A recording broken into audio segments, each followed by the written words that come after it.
ഒരു പഴുത്ത അവക്കാഡോയാണ്. ഇത് നമുക്ക് കട്ട് ചെയ്ത് പേസ്റ്റ് രൂപത്തിൽ ആക്കിയെടുക്കാം.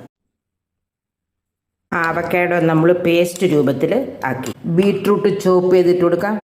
ചോപ്പ് ചെയ്ത ക്യാരറ്റ് ഇട്ട് കൊടുക്കാം. കട്ട് ചെയ്ത സവാള ഇട്ട് കൊടുക്കാം. അതിനകത്തോട്ട് ഒരല്പം കുരുമുളകിൻ്റെ പൊടി ഇട്ട് കൊടുക്കണം. അല്പം ഉപ്പുപൊടി ഇട്ട് കൊടുക്കുക. നാരങ്ങയുടെ നീരൊഴിച്ചു കൊടുക്കുക. ഒരു 1/2 സ്പൂൺ ബട്ടർ ഇട്ട് കൊടുക്കുക. എല്ലാം കൂടെ നമുക്ക് വൃത്തിയായിട്ടൊന്ന് മിക്സ് ചെയ്തെടുക്കാം. നമ്മൾ റെഡിയാക്കി വെച്ചേക്കുന്ന ചപ്പാത്തിക്കകത്ത് നമുക്കിത് ഫില്ല് ചെയ്യാം. ഇതൊന്ന് റോൾ ചെയ്യാം. ഈ സ്റ്റിക്ക് വെച്ച് നമുക്കൊന്ന് പിൻ ചെയ്യാം. തവയിലോട്ട് അല്പം ബട്ടർ ഇട്ട് കൊടുക്കാം. ഫില്ല് ചെയ്ത് വെച്ചേക്കുന്ന ചപ്പാത്തിയുടെ റോൾ അതിലോട്ട് വെച്ച് വൃത്തിയായിട്ടൊന്ന് മൊരിഞ്ഞു വരണം.